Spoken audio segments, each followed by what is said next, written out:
Assalamualaikum warahmatullahi wabarakatuh. Perkenalkan, nama saya Putri Cahyulandari dari kelompok 11. Saya sebagai pemateri pertama dari kelompok 11, di mana kelompok kami membahas mengenai konsep uang dalam ekonomi Islam. Baik, sebagai pemateri pertama saya akan menjelaskan mengenai yang pertama, yaitu pengertian dan sejarah uang. Pengertian uang dalam ekonomi Islam secara etimologi, uang berasal dari kata al-naqdu nuqud. Pengertiannya ada beberapa makna, yaitu al-naqdu yang berarti baik dari dirham, menggenggam dirham, dan al-naqdu juga berarti tunai.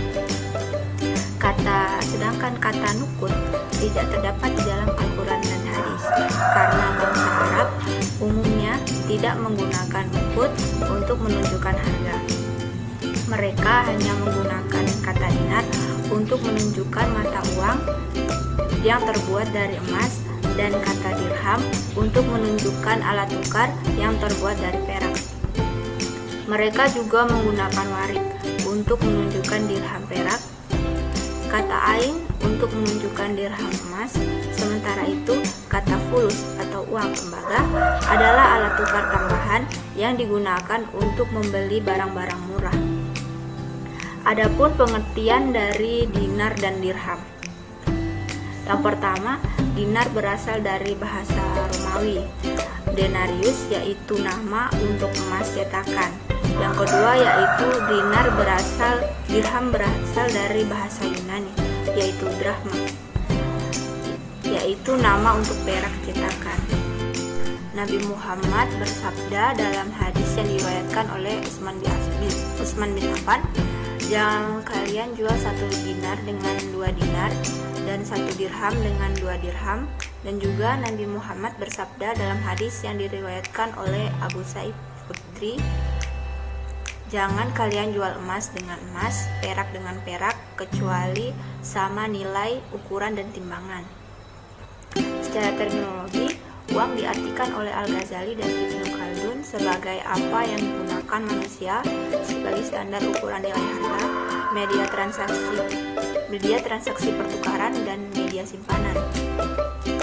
Uang secara umum adalah sesuatu yang dapat diterima secara umum sebagai alat pembayaran dalam suatu wilayah tertentu, atau sebagai alat pembayaran utang, atau sebagai alat untuk melakukan pembelian barang atau jasa. Dengan kata lain, uang merupakan suatu alat yang dapat digunakan dalam suatu wilayah tertentu. Uang merupakan inovasi besar dalam peradaban perekonomian dunia. Posisi uang sangat strategis dalam satu sistem ekonomi dan sulit digantikan dengan variabel lainnya. Bisa dikatakan, uang merupakan bagian yang terintegrasi dalam satu sistem ekonomi. Uang juga didefinisikan sebagai segala sesuatu yang dapat diterima secara umum sebagai alat tukar. Definisi ini merupakan definisi hakikat kegunaan uang yang sebenarnya. Namun sesuai dengan perkembangan perekonomian, maka uang semakin dipandang sebagai komoditas yang memiliki harga melalui tingkat suku bunga. Maka hakikat uang semakin bergeser menjauhi apa yang sebenarnya. Yang selanjutnya, kedua, yaitu sejarah uang. Masyarakat Makkah pada masa jahiliyah telah melakukan perdagangan dengan menggunakan uang dari Roma dan Persia.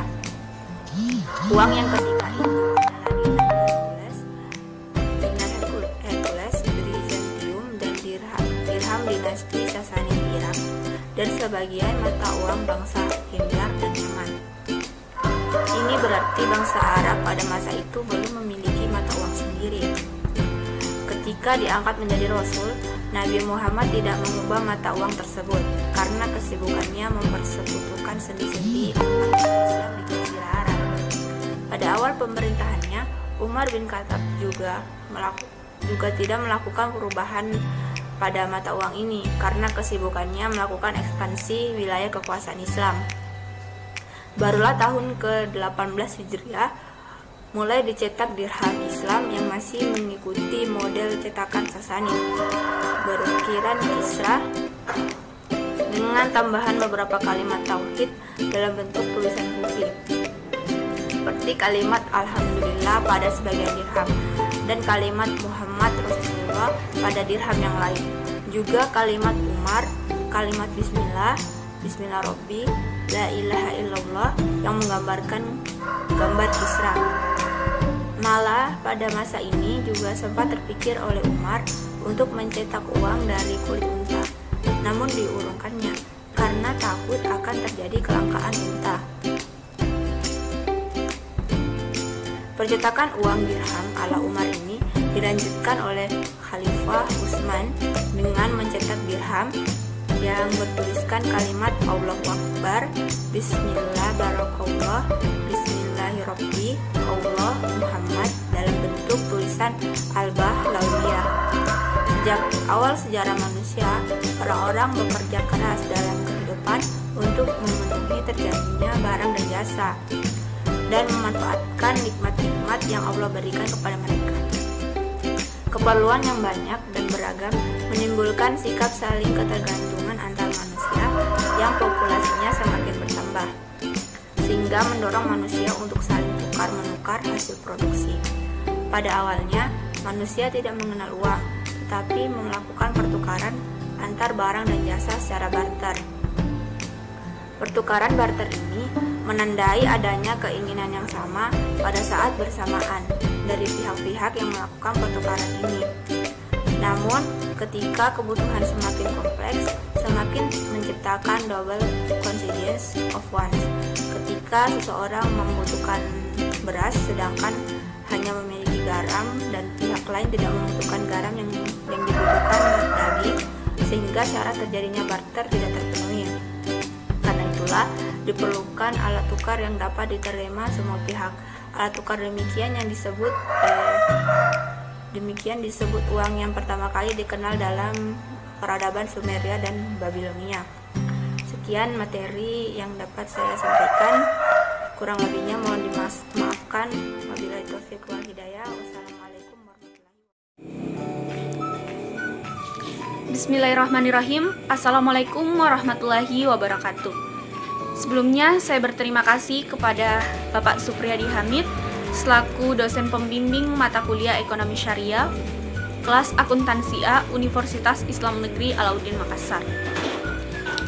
Perkenalkan, nama saya Rizka Aulia, NIM 9040012004. Di sini saya sebagai pemakalah kedua dari kelompok 11 yang akan memaparkan tentang konsep uang dalam ekonomi Islam, bagaimana kriteria uang serta fungsi uang. Baik, untuk mempersingkat waktu, saya akan mulai memaparkan tentang konsep uang dalam ekonomi Islam. Konsep uang dalam ekonomi Islam. Dalam konsep Islam, uang berarti flow konsep, di mana Islam tidak mengenal motif kebutuhan uang untuk spekulasi karena tidak dibenarkan. Uang adalah barang publik milik masyarakat. Karenanya, penimbunan uang yang dibiarkan tidak produktif berarti mengurangi jumlah uang yang beredar. Bila diberatkan dengan darah dalam tubuh, perekonomian akan kekurangan darah atau terjadi kelusuan dalam ekonomi. Konsep uang dalam ekonomi Islam sangatlah berbeda dalam konsep uang dalam ekonomi konvensional. Dalam konsep uang dalam ekonomi Islam sudah dijelaskan dengan tegas bahwa uang adalah uang dan bukan kapital. Sedangkan dalam perspektif ekonomi konvensional dijelaskan bahwa uang adalah uang dan uang sebagai kapital. Selanjutnya yaitu kriteria uang. Kriteria uang itu ada 6. Yang pertama, acceptability dan cognisability. Yang kedua, elastisitas penawaran. Yang ketiga, kestabilan nilai. Yang keempat, mudah dibawa. Yang kelima, daya tahan. Dan yang keenam, divisibility. Yang pertama, acceptability dan cognisability. Arti dari acceptability berarti diterima secara umum, dan cognisability yaitu diketahui secara umum. Kedua hal tersebut menjadi syarat yang harus dimiliki agar sesuatu menjadi uang. Artinya, sesuatu yang diterima secara umum dapat digunakan sebagai alat tukar penimbunan kekayaan, dan lain sebagainya yang tumbuh karena kegunaan uang untuk ditukarkan baik jasa maupun barang. Yang kedua, kestabilan nilai. Manfaat yang diperoleh dari uang yaitu adanya nilai uang. Karena itu diperlukannya usaha untuk menjaga supaya nilai uang tetap stabil. Yang ketiga adalah elastisitas penawaran. Jumlah uang yang beredar pada suatu wilayah haruslah mencukupi kebutuhannya masyarakat pada dunia bisnis ataupun kegiatan perekonomian. Karena jika tidak, ini akan menghambat terjadinya kegiatan perekonomian dan digunakan barter sebagai alat penukar yang sah. Yang keempat, mudah dibawa. Uang harus mudah dibawa untuk keperluan sehari-hari. Bahkan transaksi yang jumlahnya besar bisa dilakukan dengan uang dalam jumlah fisik jika nilai nominalnya besar. Yang kelima, daya tahan. Dalam kegiatan sehari-hari kita sering menggunakan uang sehingga uang tersebut dengan cepat dapat berpindah tangan dengan seseorang. Nah, meskipun uang tersebut cepat dapat berpindah tangan dengan seseorang, pemilik harus menjaga nilai fisiknya, karena jika tidak, uang akan mengalami kecacatan, yaitu rusak atau robek. Dengan begitu dapat menyebabkan nilai nominal pada uang akan menurun dan fungsinya pun akan berkurang. Selanjutnya yang terakhir adalah divisibility, yaitu untuk memantapkan transaksi dari berbagai jumlah. Selanjutnya, materi selanjutnya yaitu tentang fungsi uang. Fungsi uang ini sendiri ada 4. Pertama, uang sebagai alat penukar. Yang kedua, uang sebagai alat pengukur nilai. Yang ketiga, uang sebagai alat penimbun kekayaan. Dan yang keempat, uang sebagai komoditi bisnis. Yang pertama, uang sebagai alat penukar. Sekarang ini, uang sudah dikenal sebagai alat penukar. Karenanya tidak ada lagi kesulitan-kesulitan yang terjadi dalam masyarakat. Karena adanya alat penukar yang dapat diterima secara umum dan tanpa keraguan, masyarakat melakukan tugasnya untuk memperoleh uang. Dan begitu pula berbagai kebutuhannya dapat dipuaskan. Selanjutnya yang kedua, uang sebagai alat pengukur nilai. Alat pengukur nilai. Karena uang sebagai alat pengukur nilai di sini merupakan lanjutan dari fungsi uang yang pertama, yaitu sebagai alat penukar. Karena pada hakikatnya benda itu telah menjalankan fungsinya sebagai alat penukar. Yang ketiga yaitu adalah uang sebagai alat penimbun kekayaan. Dikatakan sebagai alat penimbun kekayaan yaitu semisal seseorang bekerja, kemudian dia menabung terus penghasilannya dari pekerjaan tersebut dan untuk membeli sesuatu yang akan dibutuhkannya. Jadi penimbun kekayaan ini seperti halnya dengan menabung. Yang keempat yaitu uang sebagai komoditi bisnis. Dikatakan komoditi bisnis semisal harga satu kurs dolar sebesar Rp3.000 dan kita mempunyai uang sebesar 3 miliar. Kita membeli kurs dolar tersebut dengan sesuai uang 3 miliar tersebut, sehingga kita akan memperoleh 1 juta US dollar. Nah, ketika harga kurs dolar naik dengan 1 US dollar menjadi 16.000 dan kita kembali menjual semua US dollar yang kita miliki tadi, bahkan ini akan menjadi 16 miliar dalam bentuk rupiah. Nah, untuk itu uang yang kita miliki tadi sebesar 3 miliar dan kemudian menjadi 16 miliar, inilah yang dikatakan sebagai komoditi bisnis karena akan menaikkan jumlah modal yang kita miliki sebelumnya. Baik, itulah tadi materi yang bisa saya sampaikan sebagai pemakalan kedua dari kelompok 11. Kurang dan lebihnya mohon dimaafkan. Wabillahi taufiq wal hidayah. Wassalamualaikum warahmatullahi wabarakatuh.